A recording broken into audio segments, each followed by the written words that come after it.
these words and my whole heart. The verdict did not arrive quietly. It struck the royal family like a sudden storm, breaking years of silence and reopening wounds many believed had long been buried. King Charles sat motionless as the judges delivered their final decision. Prince Louis, not the king, not Queen Camilla, and not any senior royal, had been named the legal heir to Princess Diana's private estate suite. In a single ruling, Diana's legacy returned to the center of the monarchy once again. Before we reveal why this extraordinary judgment has shaken the royal family, make sure to subscribe so you never miss our latest royal updates. Inside the palace's confidential legal chamber, an unusual silence filled the room. Senior advisors gathered around the polished table, waiting for the sealed court documents to be opened. This was no ordinary legal briefing. Every person present understood they were about to witness a decision that would shape the future of one of the monarchy's most protected family legacies. King Charles remained calm on the outside. But behind his composed expression, he knew exactly what Diana's name still represented. Across the room, Prince William stood quietly, saying nothing. He didn't interrupt as the chief legal advisor began reading the court's findings. Each sentence seemed heavier than the last. Finally, the ruling became unmistakably clear. Prince Louis had officially inherited Diana's private estate suite, a carefully protected collection connected to her personal residence, treasured belongings, and the legal rights attached to her private legacy. This wasn't simply about valuable property. It was about preserving a part of Diana's life that had remained untouched for decades. As the final paragraph was read aloud, Charles slowly lowered his eyes. Throughout his reign, he had endured public criticism, personal heartbreak, and countless family challenges. Yet this moment affected him differently. For the first time, Diana's personal legacy had moved permanently beyond his authority. The court explained that years earlier, a private legal clause had been placed inside Diana's estate documents. Its purpose was simple but powerful. Once activated, no reigning monarch could alter, reclaim, or interfere with the inheritance assigned through Diana's direct bloodline. The meaning was impossible to ignore. Even the king himself no longer possessed the authority to reverse what had just been decided. William immediately understood what the judgment truly meant. Louis had inherited far more than rooms or family possessions. He had become the guardian of a legacy that could no longer be controlled by the crown. The room grew even quieter. Charles gently closed the judgment file without saying a single word. Everyone waited for him to respond. Instead, one senior advisor quietly broke the silence. "Your Majesty, Queen Camilla has not yet been informed of the full decision." No one answered. Because everyone in that room understood what would happen once she learned that Diana's protected legacy had officially passed to her youngest grandson. And they knew the hardest conversations were still ahead. The court's decision affected far more than a single royal property. Behind the legal language stood four people whose lives had been shaped by Diana's memory in very different ways. For King Charles, the ruling reopened a chapter he had spent years trying to leave behind. For Prince William, it fulfilled a promise he believed should never have been forgotten. For young Prince Louis, it placed an extraordinary responsibility on shoulders far too young to understand its meaning. And for Queen Camilla, it quietly redrew the boundaries of her place within the royal family. After the legal briefing ended, Charles remained alone inside the chamber. The judgment folder rested in his hands, yet he made no effort to reopen it. He had faced political crises, public criticism, and personal loss throughout his life. But this ruling felt different. It wasn't about government. It wasn't about the crown. It was about Diana. Every page reminded him that a part of her private world had now been placed beyond the authority of the monarchy itself. Meanwhile, William viewed the decision through an entirely different lens. As Diana's eldest son, he understood the emotional significance behind the inheritance. But as Louis's father, another concern quickly emerged. He knew the public would never see this as an ordinary transfer of property. Many would believe Diana's legacy had reached across generations, placing part of her story into the hands of her youngest grandson. That thought filled William with both pride and concern. Louis was still a child. He deserved a normal childhood, not the burden of becoming a national symbol before he was old enough to understand why. Throughout the palace, senior advisors quietly discussed another consequence of the judgment. The ruling created a legal boundary that even royal authority could not cross. Titles, tradition, and ceremonial rank no longer provided access to Diana's protected estate. The law had made that perfectly clear. Naturally, attention soon turned toward Queen Camilla. Although the decision mentioned no criticism of her personally, everyone understood its practical effect. Several privileges connected to Diana's private estate would now remain permanently outside the ordinary control of the royal household. Word of the judgment spread through the palace long before any official announcement reached her. At Kensington Palace, Catherine carefully observed William's silence. She understood that this wasn't a moment for celebration. It required patience, compassion, and responsibility. Louis would one day need to understand exactly what he had inherited, and why preserving Diana's memory mattered far more than owning a historic property. Before leaving the palace, William made one unexpected request. He asked an advisor to retrieve Diana's original estate records from the royal archives. He believed the answers weren't hidden inside the judge's ruling. They had been written many years earlier. And once those forgotten documents were opened, the family would finally understand why this extraordinary judgment had become unavoidable. Every royal crisis has a beginning. For this one, it wasn't the courtroom, the judges, or the devastating verdict that shook Buckingham Palace. The true story began years earlier during a private gathering at Windsor, an evening that seemed ordinary at the time but would later determine the future of Diana's private estate. It was known inside the family as the Windsor Archive Dinner. Only a small group attended, and the purpose was simple. Senior members of the royal family and estate trustees had gathered to review several long-protected family records connected to Princess Diana's personal belongings. No one imagined that meeting would eventually shape a historic court ruling. As the discussion continued, an inventory folder was placed before King Charles.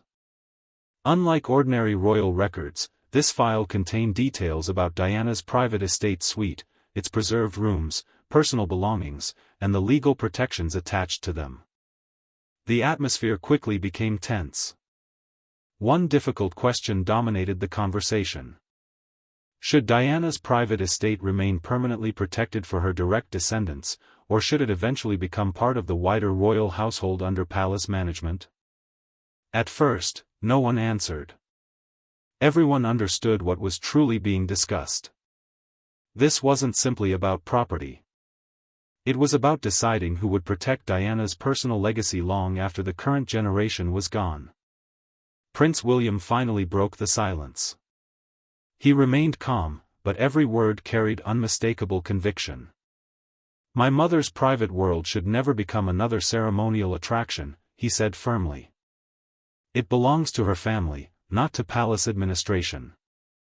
The room fell silent. William explained that Diana's estate represented something deeply personal. Turning it into another official royal property would slowly erase the emotional meaning attached to it. For him, preserving Diana's memory mattered far more than expanding the palace's authority. The trustees listened carefully. Several quietly agreed that Diana's legacy required legal protection rather than administrative control. King Charles remained thoughtful throughout the discussion. He understood both sides. As monarch, he appreciated the value of unified royal management. But as Diana's former husband, and William's father, he also recognized the emotional significance behind William's request. Unable to reach an immediate decision, Charles chose not to overrule anyone. Instead, he instructed the trustees to carefully document William's formal objection before ending the meeting. That single decision would prove historic. William's recorded statement was quietly attached to Diana's original estate protection documents. At the time, it appeared to be nothing more than another archived family record. No one realized that years later, judges would rely on that very document when interpreting Diana's legal wishes. As the meeting came to a close, William stood and looked around the room one final time. Then he spoke words that no one present would ever forget. "My mother's legacy should never be managed like furniture." Years later, those simple words would return with extraordinary force. And they would place King Charles and Prince William on opposite sides of one of the most emotional conversations either of them had ever faced. The palace had weathered countless family disagreements over the years. But nothing could soften the conversation that was about to take place between King Charles and Prince William. No advisors attended. No private secretaries remained inside the room. Only father and son stood facing each other with Diana's legacy resting silently between them. Charles had personally requested the meeting. The court's ruling had left him with questions that could no longer be ignored. As William entered, the king looked at him for several moments before speaking. "Do you truly understand what this inheritance means for Louis?" Charles asked quietly. "He is still just a child." William nodded. "I understand," he replied.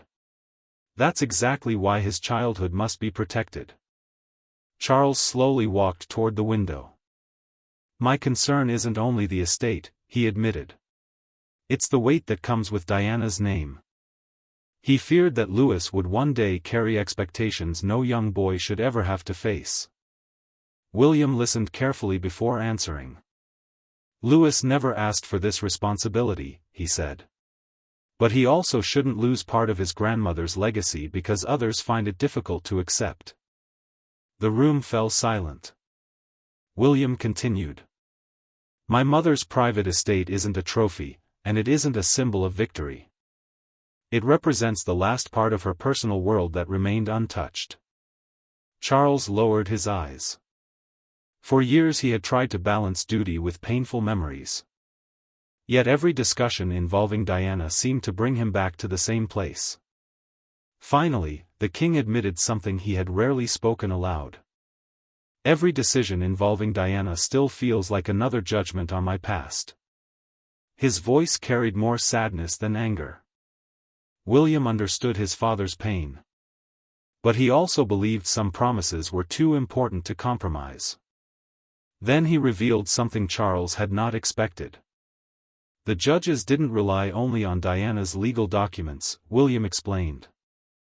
"They also reviewed the official record from the Windsor Archive dinner."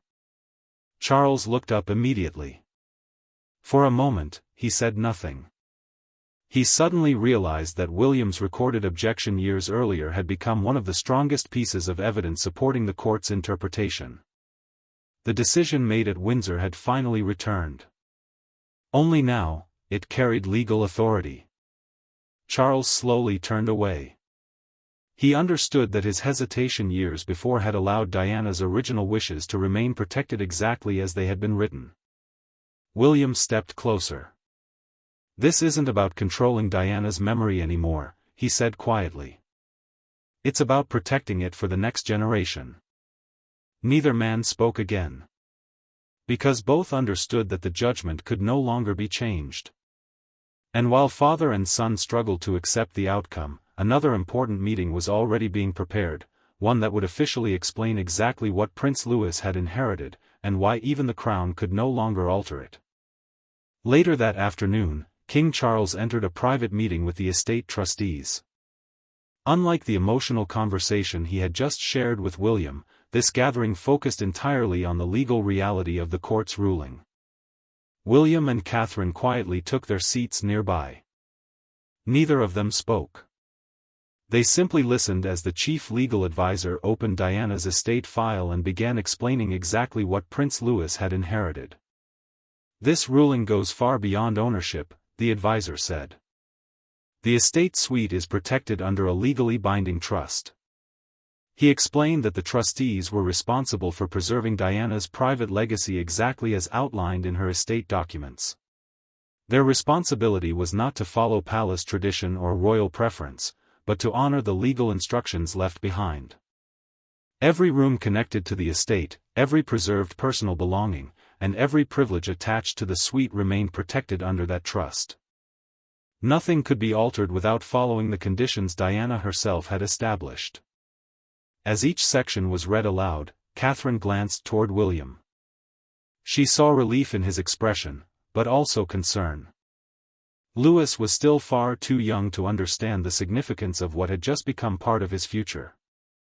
This inheritance wasn't simply valuable. It carried decades of emotion, history, and public attention. Handled carelessly, it could place enormous pressure on a child. Handled wisely, it could preserve Diana's memory with dignity for generations to come. The advisor then reached the most significant part of the judgment.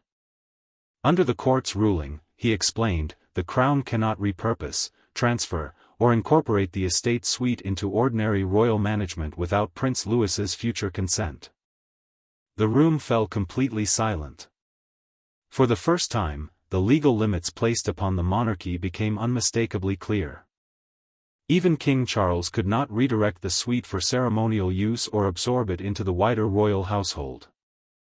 The decision belonged to Diana's protected bloodline alone.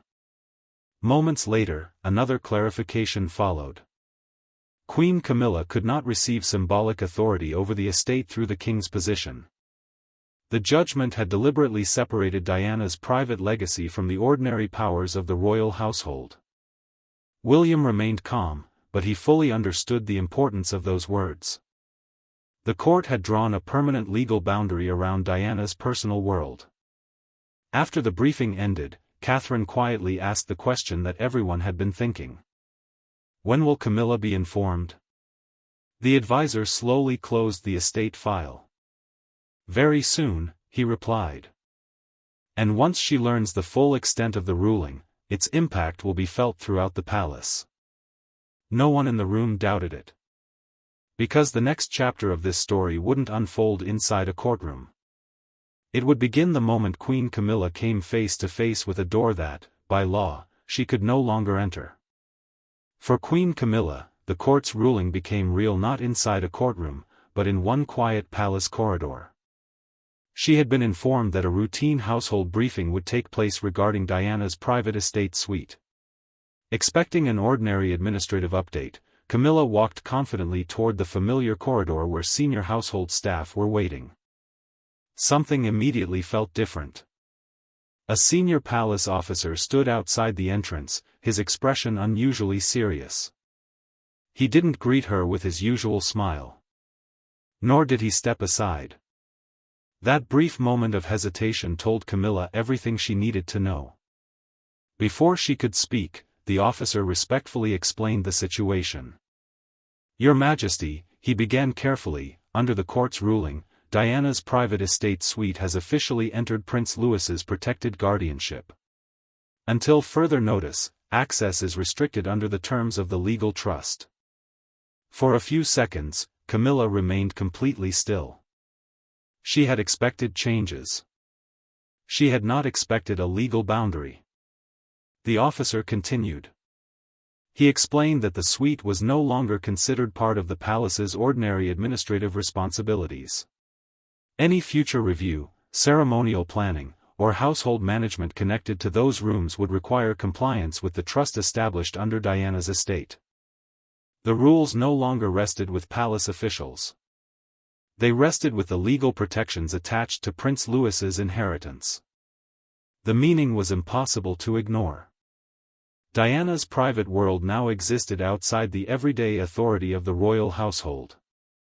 Without saying a word, Camilla slowly removed one of her gloves. It was a small gesture, yet it revealed far more emotion than any public statement ever could. She had spent years accepting criticism, enduring comparisons, and adapting to life inside the monarchy. But this moment felt different. It wasn't about headlines. It wasn't about public opinion. It was about discovering that one chapter of the royal family's history had been permanently placed beyond her reach. Only moments later, King Charles arrived. The concern on his face was unmistakable. He looked first at Camilla, then toward the closed entrance to the estate suite. For perhaps the first time since becoming king, Charles understood there was absolutely nothing his position could change. The court had already spoken. Even the crown could not override the trust protecting Diana's legacy. One line had already been removed. Camilla's planned review of the estate suite had officially been cancelled. No explanation was necessary. The judgment was already being enforced. Camilla turned away without protest and slowly walked down the corridor. Charles remained standing where he was, watching the closed door in complete silence. But the most important conversation was still waiting to happen. Because after witnessing everything that had unfolded, Charles knew he needed to speak with William one more time, not as king and heir, but simply as a father searching for peace. After the events in the palace corridor, King Charles knew another conversation could no longer be delayed. This time, he didn't summon William as the future king. He asked to see him as his son. The meeting took place in a smaller private sitting room, far from advisors, officials, and household staff. There were no legal documents spread across the table, only Diana's estate file resting quietly between them. For several moments, neither man spoke. Finally, Charles broke the silence. "I've been thinking about everything that has happened," he said quietly. "I believed keeping Diana's legacy under palace control would protect the family." William looked at his father without interruption. "But perhaps," Charles continued, "I was trying to protect the institution more than the memory itself." Those words surprised William. For the first time since the judgment, he sensed that his father wasn't defending the crown. He was confronting his own past. Charles slowly placed his hand on Diana's estate file. "I've spent years believing time would heal these wounds," he admitted. "But the court has shown me something different. Diana's legacy never disappeared. It simply waited until the right moment to be protected." William listened carefully before answering. "Louis should never carry this inheritance as a burden," he said. "It isn't a reward, and it certainly isn't a victory over anyone. It is simply a promise that Grandma Diana's private world will remain exactly as she wanted." Charles nodded. For the first time, father and son weren't arguing over authority. They were speaking about responsibility. William explained that he and Catherine intended to raise Louis with humility, ensuring he understood that the estate suite represented family history, not privilege. "It must never become a symbol of division," William said. "It should remind future generations of compassion, kindness, and service." Charles looked toward the window before quietly replying. "Perhaps that's what I've struggled to understand all these years." He admitted that every legal restriction surrounding Diana's estate had felt like another reminder of mistakes he could never undo. But now, after the ruling, after speaking with William, and after watching Camilla walk away from the estate corridor, he finally accepted something he had resisted for years. Some memories were never meant to be controlled. They were meant to be respected. William offered a gentle smile. Neither man celebrated the judgment. Instead, they silently acknowledged that the family had finally reached a place where Diana's legacy could be protected without creating another conflict. Outside the palace, however, the story had already escaped the walls of Buckingham Palace. By the following morning, newspaper headlines across Britain would transform a private legal ruling into one of the biggest royal stories in recent memory. By the following morning, the court's ruling had spread far beyond the palace walls. What had begun as a private legal decision quickly became the biggest royal headline across Britain. Newspapers, television networks, and online outlets all carried the same story. Prince Louis had officially inherited Princess Diana's private estate suite. One front-page photograph captured the nation's attention. Beside an image of Diana appeared a simple headline: "Louis inherits Diana's private legacy." Those few words changed everything. The discussion was no longer centered on legal documents or courtroom procedures. Instead, people focused on what the inheritance truly represented. To millions, it wasn't about property. It was about preserving Diana's memory through the next generation of her family. Television commentators described the ruling as a historic moment. Many suggested that Diana's legacy had now passed naturally from William to his children, ensuring that her personal history would remain protected for years to come. Outside Kensington Palace, small groups of well-wishers quietly gathered. Some left white flowers. Others placed handwritten messages thanking the family for preserving Diana's private legacy. There were no loud celebrations. Only quiet respect. Inside Kensington Palace, William watched the growing media coverage alongside Catherine. Neither of them appeared pleased by the attention. Instead, both shared the same concern. Louis was still a young child. The last thing they wanted was for him to become the center of public expectation because of an inheritance he was far too young to understand.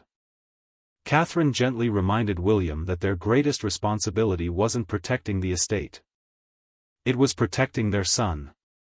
Together, they agreed that Louis would grow up learning about Diana's legacy privately, away from unnecessary public attention, until he was mature enough to appreciate its meaning. Meanwhile, Buckingham Palace prepared a carefully worded statement. The announcement confirmed that the royal household respected the court's decision and would fully cooperate with the legal protections surrounding Diana's estate. The statement avoided controversy. It emphasized dignity, family unity, and respect for the legal process. Yet despite every carefully chosen sentence, Charles knew one truth had become impossible to change. The monarchy could guide public ceremonies. It could issue official statements. And that realization marked one of the most emotional moments of his reign. Still, one final chapter remained. Behind closed doors, the royal family would gather one last time to decide how Prince Louis's remarkable inheritance would be protected for generations yet to come. As the days passed, the palace slowly adjusted to the court's decision. But while the legal battle had ended, the emotional impact continued to shape every conversation inside the royal household. King Charles requested one final private family meeting. This time, there were no judges, no legal advisors, and no trustees. Only Charles, William, Catherine, and a small number of trusted family officials gathered to discuss what the future would look like. The atmosphere was calm but deeply emotional. Charles opened the meeting with a quiet admission. "I spent years believing I could protect the institution by managing the past," he said. "But some parts of history were never mine to manage." No one interrupted him. William listened respectfully, understanding how difficult those words were for his father to speak.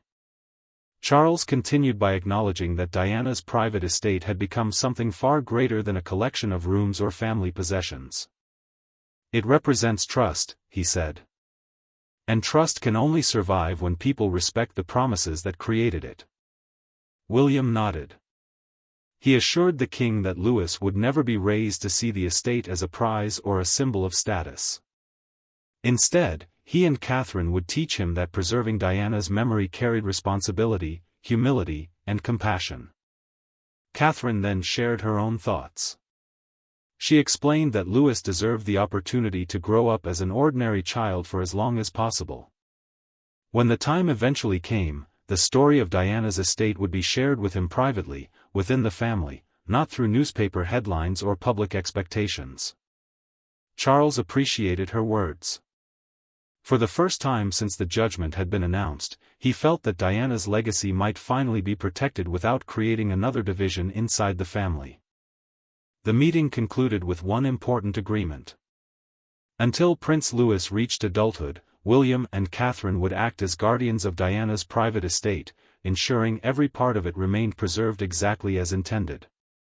Nothing would be altered. Nothing would be commercialized. And nothing would be used for public attention. As everyone quietly left the room, Charles remained behind for a few moments.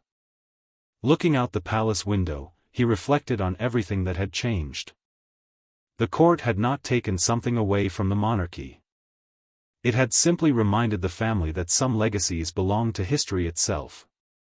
Outside the palace, however, Britain had already embraced the story. The final chapter would soon reveal how Diana's memory, and Prince Louis's future role as its guardian, would shape the monarchy for generations to come. In the weeks that followed, life inside the palace gradually returned to its familiar rhythm. The legal battle was over. The headlines slowly faded. But the meaning behind the court's decision continued to resonate throughout the royal family. King Charles returned to the same private chamber where he had first heard the judge's ruling. This time, however, his expression was different. The shock had passed. In its place was quiet acceptance. He now understood that the judgment had never been about weakening the monarchy. It had been about preserving a promise that Princess Diana had made long before anyone imagined such a case would reach the courts. Meanwhile, William and Catherine focused on protecting their youngest son from the growing public attention. They agreed that Louis would not be burdened with the details of his inheritance until he was old enough to understand its true significance. To them, Diana's private estate was never about privilege or wealth. It was a family trust built on memory, love, and responsibility. As future guardians of the estate, William and Catherine committed themselves to preserving every part of Diana's private world exactly as she intended. Nothing would be changed. Nothing would be used for publicity. And nothing would be allowed to lose its original meaning. King Charles quietly supported that decision. Although the ruling had deeply saddened him, he no longer viewed it as a personal defeat. Instead, he accepted that some parts of history were meant to remain untouched, regardless of rank or royal authority. For Camilla, the outcome also brought a difficult lesson. She understood that certain chapters of the royal family's story could never be rewritten. They could only be respected. In time, the palace moved forward. Not by erasing the past, but by learning to live alongside it. Prince Louis's inheritance became far more than a legal victory. It became a symbol of continuity between generations. A reminder that Princess Diana's legacy would remain protected not through power or ceremony, but through the family she left behind. As the years passed, the estate would wait quietly until Louis was ready to understand the extraordinary responsibility placed in his hands. Until then, William and Catherine would ensure that Diana's memory remained exactly where it belonged, with dignity, honesty, and love. In the end, the court's judgment did not divide the royal family forever. Instead, it reminded everyone that some legacies cannot be measured by titles, authority, or royal privilege. They are measured by the promises people choose to keep. And perhaps that became Princess Diana's greatest legacy of all. Thank you for watching. If you enjoyed this story, don't forget to like, subscribe, and turn on notifications for more royal family updates. We'll see you in the next video.